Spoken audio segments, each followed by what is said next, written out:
It's 7 o'clock on a Tuesday night, and where else would I be but here with you? DJ Stutz here with, got a little hair thing, with Little Hearts Academy USA and Imperfect Heroes podcast. And you may have noticed, so there's a change on my webpage. So it used to be on my Facebook page, and it used to be just Little Hearts Academy USA. But now we've included both, and so the webpage for Facebook is now Little Hearts Academy and Imperfect Heroes. And so this is a great meeting place for people who are just wanting to share, ask a question, all of that. So you used to get me on Facebook just at Little Hearts Academy USA, and so now we've expanded that. You can also find me though at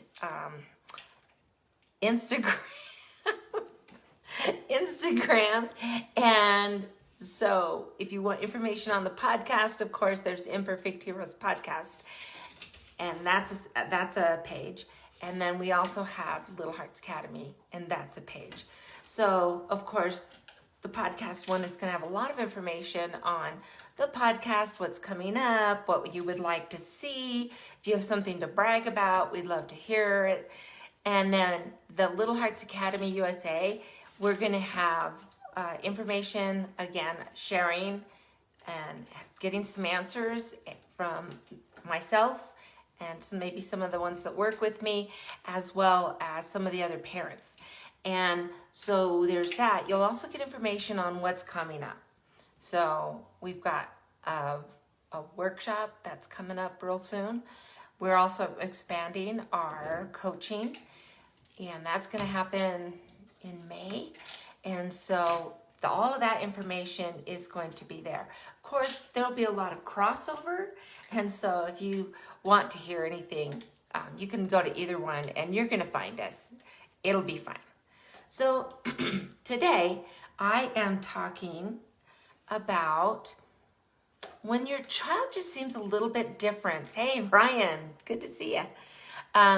If your child seems maybe just a little bit different, what are the worries? What are the concerns? Do you need to maybe get someone checked? Where do you get them checked? What are the questions you need to ask? All of that is in my podcast for this week. It's available right now, imperfectheroespodcast.com, and anywhere you get your podcasts, it's there. I have this amazing lady. She is only one of 500 people in the world that has the certifications that she has. And her name is Rose Griffin. And she is certified as a speech pathologist. And she's also certified as what I would call a behavior strategist. And so you're helping children understand how to become socially and emotionally strong, how to be able to manage in groups, how to manage with just maybe one friend. And so she specializes in both of those. And like I said, she's one of only 500 people that have both certifications. So she's pretty cool. She teaches in the public schools. She also has her own private practice as well. And all that information, if you're interested, is in the show notes from the podcast. So if you just go to the podcast, scroll down, you'll get all the information on her and what she does and how she manages with her private practice and how she helps parents. But we had some great conversations, and it was just fun talking to her. So I loved what she said. One of the things she said was, if you've met one person with autism, you've met one person with autism. I love that, because they're all different, just like everybody else. They're part of our community. They're part of our families. They're part of our neighborhood. They're part of your child's classroom and circle of friends. They're going to be on your child's team, just like everybody else. And I know that sometimes when you get a diagnosis of autism, it's like a punch in the gut. and parents are like, oh no, and you worry, is my child ever going to have a full life? Are they going to need help the rest of their lives? Are they going to be able to learn? Well, the reality is that autism, just like all the other neurodivergent issues, so we're talking about beyond autism, ADD, ADHD, sensory processing, there's oppositional defiant disorder, any of those things that work in the brain, and it's changed kind of how the brain manages information. And there's a ton of things out there. I know that the ones that really seem to get everyone's attention is autism and ADHD or ADD. And with all of these things that involve the brain and how the brain processes, there are levels of it. So some kids may be high functioning. They may just have small pieces of autistic processing things or ADHD processing things, and they will need some help, but they're going to go on to have lives. There are people who are autistic that have become doctors, who have PhDs, who have been educators. Some of them are able to go on and have families and be effective parents.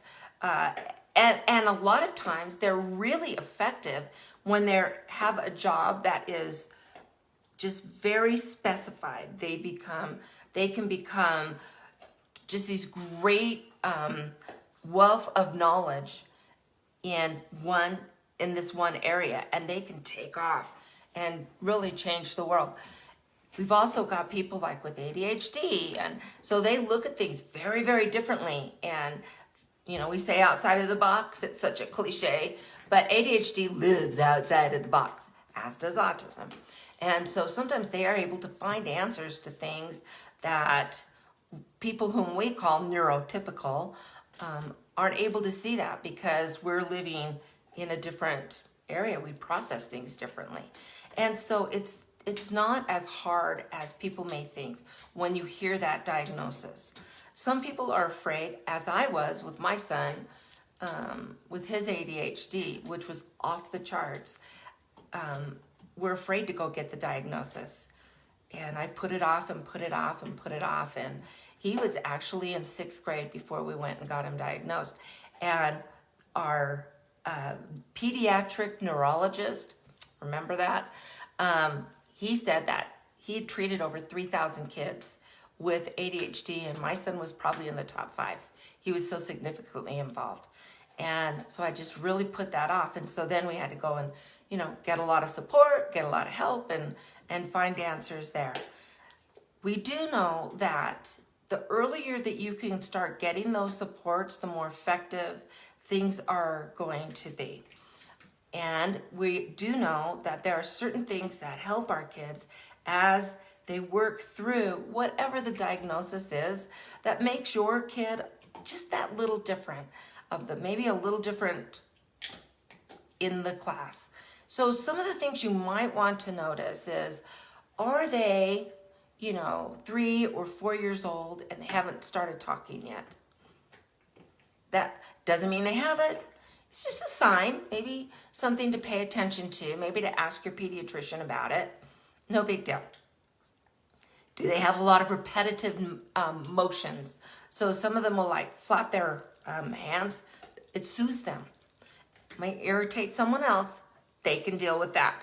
If it soothes them, they'll do something like that. I've had a little guy, and he's forever rubbing his lip.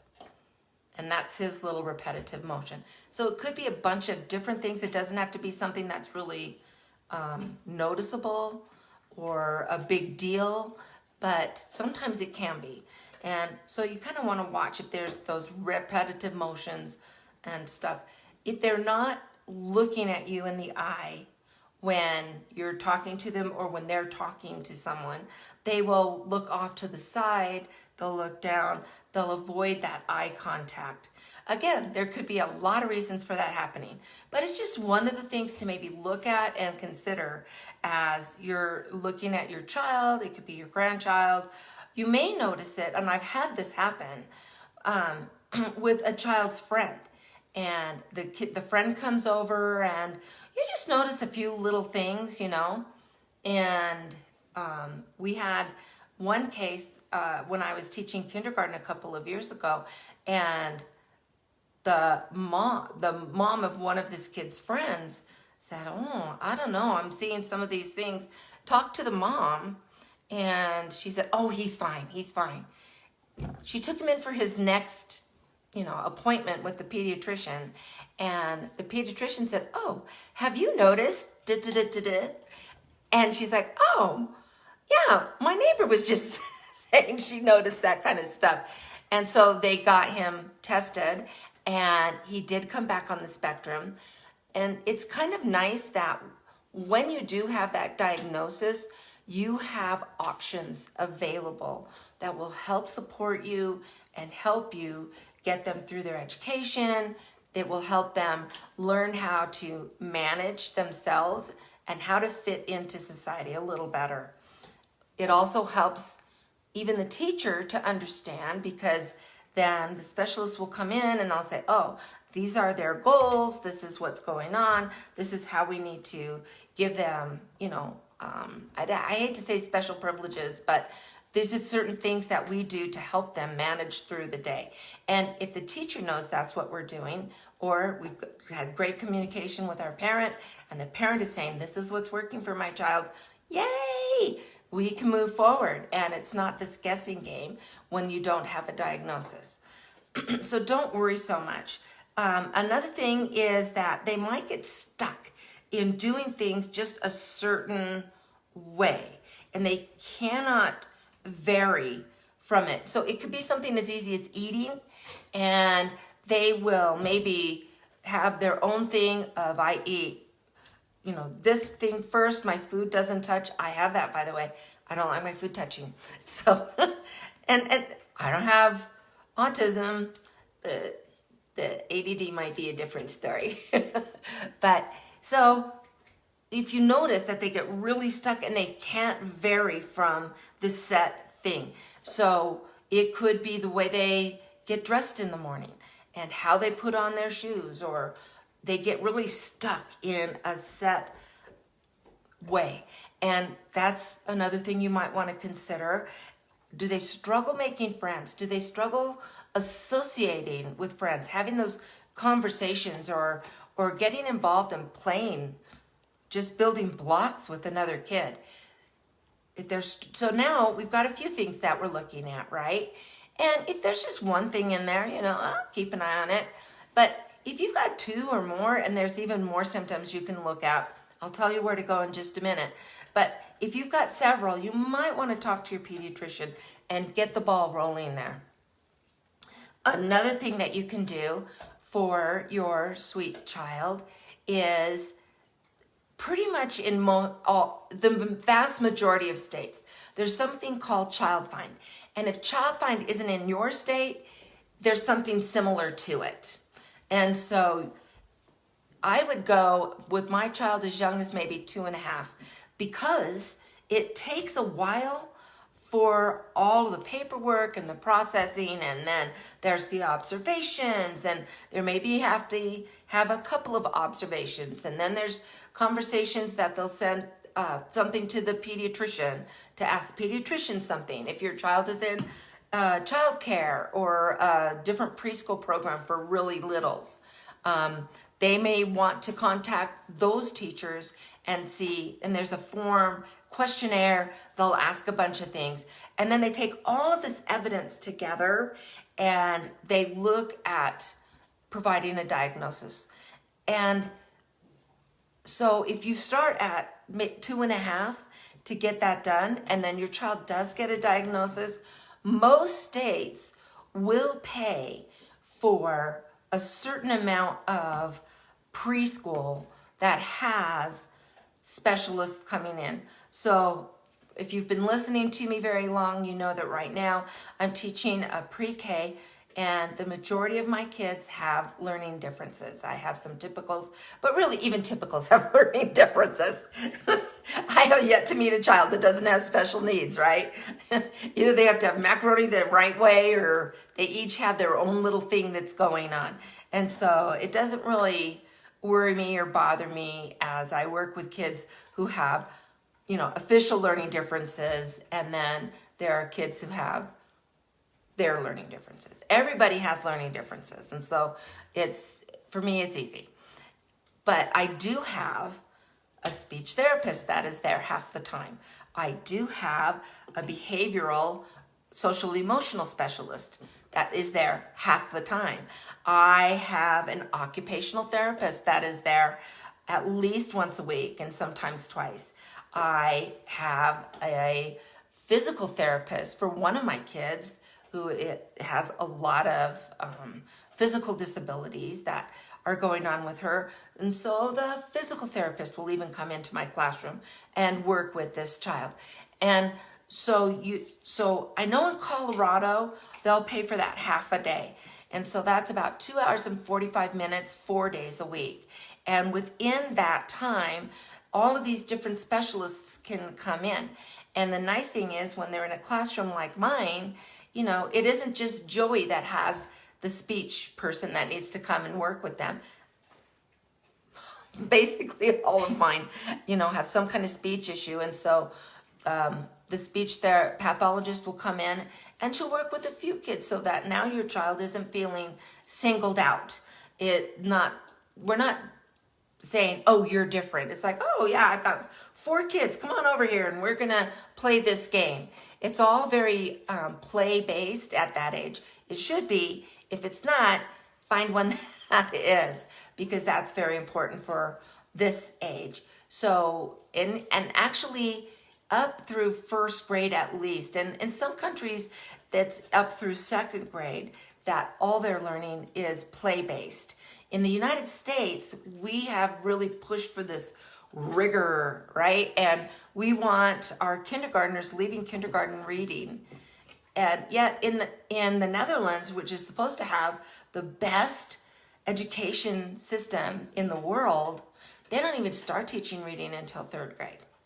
And so, it's just looking at what's going on and where your child is. If you feel that your school is not meeting the needs of your child, you need to start looking around and finding out about what options are available. So it might be a charter school, might be a private school, it might be a tutor that's coming in, it might be you getting educated and then maybe doing some homeschooling.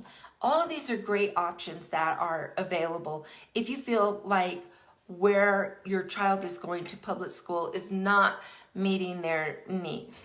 So something to keep in mind there. And another thing that is really important as we worked with, and when I was talking to Rose, I said, so many of these strategies just work with kids. Whether they are neurodivergent or not, these are just great strategies for working with kids. All of our kids, when they're little, have problems with temper tantrums. All of our kids, when they're little, struggle with completing tasks. They struggle with identifying another child as an actual human being and not a toy. And so as we get working with them and helping them through things, so many of the strategies that we talk about in working with neurodivergent kids work for everyone. And so it's nice when you've got a family with multiple kids and maybe you have one child that is neurodivergent and the others are neurotypical, but we can get everybody on the same kind of thing. So we have a visual schedule. And so we're going to work with our child with a visual schedule. Now, with a neurotypical kid, maybe you have to put something like wake up, change your clothes, brush your teeth, wash your face, all of those things that go on. You can just have a schedule that they look at and they can see what's coming next. When you have a child that is maybe a little more neurodivergent, you're going to have to break that down to very small steps. And that's where it kind of will change a little bit. And so, maybe it is, take your jammies off, put your socks on, put your shorts on, get your shirt. And so just all those step by step. Brush your teeth becomes get your toothbrush, get the toothpaste, put the toothpaste on the toothbrush, put the toothbrush in the water, and then we're going to brush our teeth up and down. It's interesting that a lot of times with neurodivergent kids, brushing teeth is actually a struggle, more of a struggle. And so that's another thing that you're looking at, and you've got some of these other symptoms that are going on, and brushing teeth seems to be on the list as well. That's another sign that maybe collectively that you've got some things that you need to work on with your kiddo, and maybe get some help and have them look at it. So when you go and you call Child Find or whatever the group is that you're looking at, and if you don't know where to go, I'll tell you the best thing to do is, so I live outside of Denver in a town called Littleton. And so I might Google Littleton Autism Support. And things will pop up. And so then you can call and say, hey, my son or my daughter is doing da-da-da-da-da. And I'm wondering, where can I go to maybe get some assessments done? And they will jump on that, and they will love to help you, because that's what they're made for. That's their whole reason for existing, is helping parents like you. So don't worry about that. If you don't know where to call, that's an easy place to start. If you can't find Child Find, because it might be called something different in a different state, but I know a lot of states it is called Child Find, and they can help you out. So now you've gone through the process, and they have said, yes, your child is on the spectrum. That's what we'll say a lot. Oh, he's on the spectrum. That just means he's somewhere with autism. And so some kids are just super involved. And it's just like a lot of other physical issues and mental issues. Some kids may have multiple sclerosis, and they might just be mildly involved. Other kids, hey Caroline, it's so good to see you. And some others might be super involved to where they can't talk. I've got a niece with cerebral palsy, and she can't communicate. She's 13 now, and she's in a kind of a wheelchair / giant stroller, and they've got it all set up for her, and they're working to find ways with iPads and things to touch, or even tracking her eyes. She doesn't even have to touch anything, but even just tracking her eyes to see what she wants, and they're struggling with even that. And yet other kids, they can talk. They might have struggle walking, but there's a bunch of different things that they can do. So there's a spectrum, right? Same thing with pretty much everything, all the other disabilities and neuro issues that can go on. It's a spectrum. So I've had kids who can't talk, who are isolated. They have to be kind of in a corner and doing their repetitive thing. They can't participate like in a circle, or some we can get them to circle if we bring something that they can do with their hands that are keeping them, with that repetitive movement that's very necessary for them. But then, like I said, there are kids who basically do okay. So I've had kids that are on the spectrum, but they're walking around. They'll say, I love you. They will play, loved delivering things. So playing UPS is a big deal for them, or for some of these kids that I've worked with. We're doing like the flower deliveries. We're doing flower shop right now and studying plants. And I've got one little guy, and he just loves to be the flower delivery, and he'll take it to whomever. But what's funny is other kids love to do that too. And so now he's got something in common that he's doing with other kids, and it's great. And he's learning how to help kids and stuff. But it's funny, he'll look at some and say, quit smiling, why are you smiling? And it'll bother him. So, we're just working with him, and he's made so much love that kid, love him. But so, he's just learning and how to manage through. I have all kinds of hope for him. And so I guess the key is listen to the podcast, because it has so much information. But even if maybe you have a child with a friend and the friend is on the autism spectrum, listen to the podcast and it will give you ideas on how to help your child interact more appropriately with the needs of that other child. It could be a niece or a nephew. It could be a cousin. Adults have autism too. It doesn't mean that goes away when they're kids. I've had parents with autism and I've taught their children. And so understanding who they are and where they're dealing, it's easier now for me to talk to them in a way that they can work through, and understanding that they may need some extra support, understanding this piece. We're working through homework, we're working through others. But like I said, there are people with autism that have PhDs. And so don't feel like, oh, my child has ADHD. Oh, my child has autism. And, the world's coming to an end. No. In fact, it's going to open your world for you. You're going to see the world in a whole new light. Now, does that mean it's going to be easy? No. But really, isn't raising any child hard?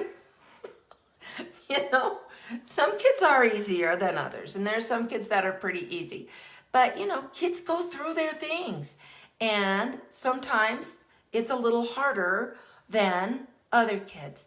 So we need to find ways to keep ourselves calm, because I'm telling you now, in my experience, and I've been doing this for years and years, and whether I've been teaching in a pre-K or whether I've been teaching in a kindergarten, every year I have had kids with autism.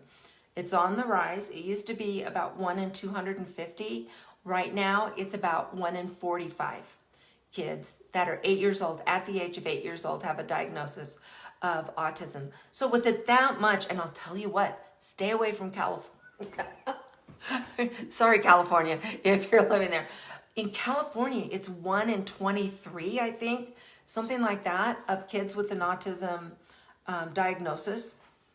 So, it's out there, and it's a lot. So maybe you've got a child in a scout troop. Maybe you're a scout leader. Maybe you're teaching Sunday school at church, and you've got a little one that, wow, this kid's tough. And so go ahead and ask some questions. Ask the parents, and then ask, so what do they need to do to move forward? How can I help your child? And you've got some better questions to ask, and that can help too. And I know that, and we talked about this a little bit on the podcast, and maybe it's not happening quite as much, but I know that there are some grandparents or aunts and uncles, and they're like, oh, you just need to quit coddling that child, right? You just need to lay the law down, and they'll whip into shape. And not good advice. And so the cool thing is there are communities and support groups and information that are out there. You can go in person. There's some that are online. It's all kinds of places, and do it as a family. If the grandparents are close or aunts and uncles are really involved, who's watching the kids? So every year I have kids that grandparents are there picking them up every day, right? So those grandparents are involved with them every day. And so is it worth it then to say, hey, I found this group. Let's go, all of us, out and listen in and get some more information on how we can help Joey or Susie. It is more common in boys than girls, but it doesn't mean the girls don't have it. In fact, the very first kids that I ever taught that had autism were twin girls. And they were adorable. And so, you just have to reach out and be open to new information, and then be free enough to act on that information that's out there. So that, hey, Veronica, and so that's something that you can do and be open. If you're going to be closed, if you're going to be like, oh, I'm so upset, the world is ending or whatever, okay, and you may need to give yourself some time to feel like that. But then as you start working with your child and seeing what's going on with them, you're going to be able to notice, well, he can do that. Well, she can do that. And it's interesting that I have had parents who their oldest child was involved in some kind of neurodivergency, brainwaves working differently. And so everything was, oh, that's because of the autism. Oh, that's because of the ADHD. Oh, that's because of, whatever it is. And then they have another child that's neurotypical, and they're doing some of the things that their older sibling did. And so it's been funny how many times I have talked with parents who've said, oh my gosh, they were so thrilled to know that that older child did things that were normal and just being a kid, where they had put everything into this file, into this category, and it didn't belong there.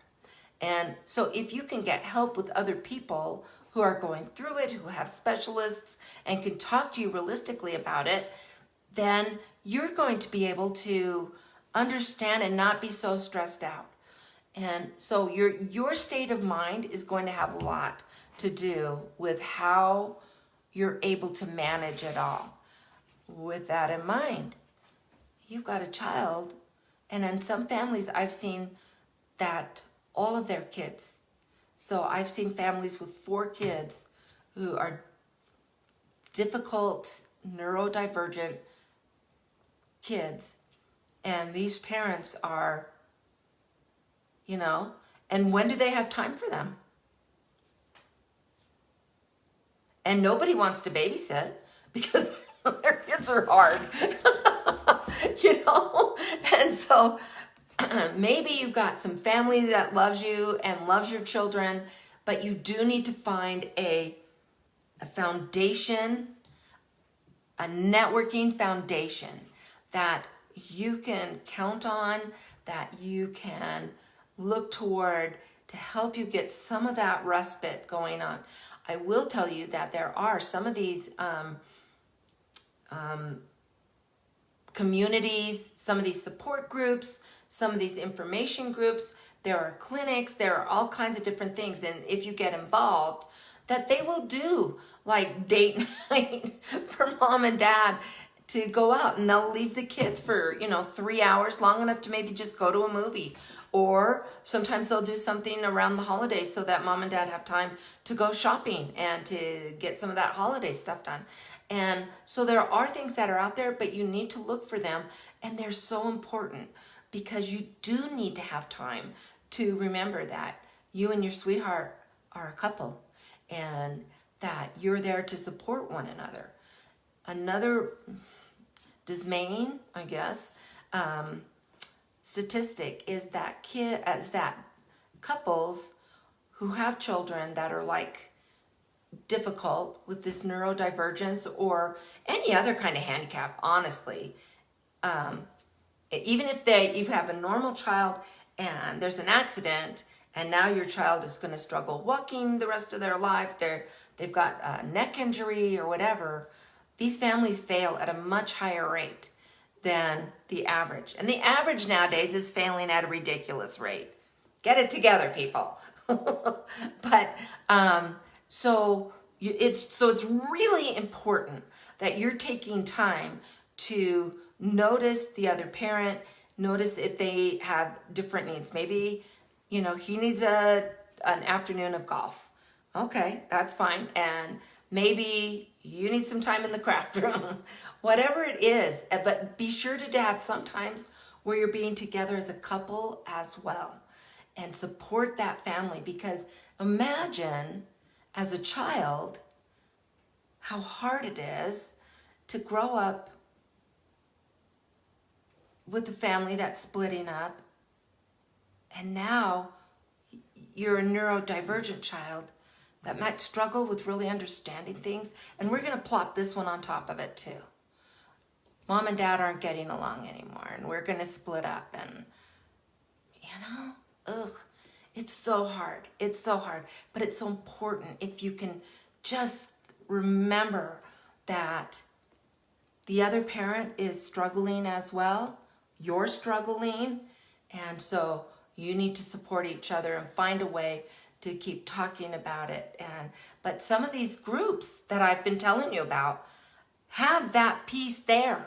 They have that piece there to help support the couple as a couple so that they can have a higher rate of staying together and then being a better support, being a better environment for your child. So a lot of things to consider. And so I am hoping, please, so little thing, it took me about 7 months to get my first 1,000 official downloads on Imperfect Heroes. And I am now, in just 2 months, I'm at, well, I guess it's 3 months. I'm at over 1,500 now, almost to 1,600. So please download, listen, leave a rating and review, and tell your friends.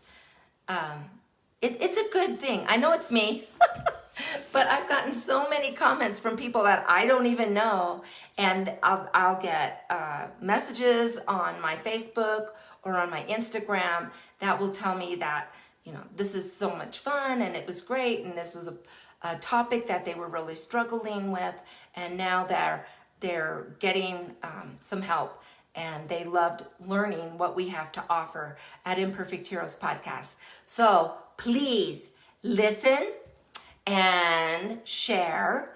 And in May, as we start getting ready for summer, I'm going to have a workshop that's available on Little Hearts, and it's about getting that perfect summer.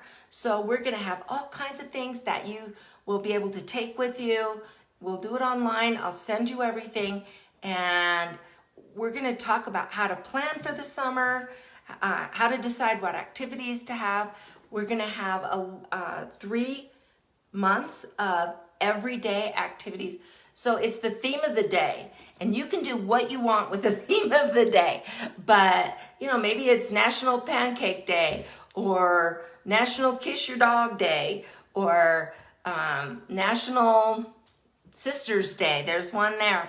And so it just helps you kind of have a theme for that day as you're planning. We're going to have things about traveling by air. We're going to have things for traveling in the car. It's going to be so much fun. That's going to be available in May so that you can start getting ready for your summer. So listen in. Follow me on Instagram, Imperfect Heroes Podcast, and Little Hearts Academy. And then on Facebook, we've mushed the two together on Facebook. So it's Little Hearts Academy and Imperfect Heroes Podcast. So follow me there, and you'll get all that information. And so until next week, let's find joy in parenting. Thanks for tuning in with us. Bye-bye.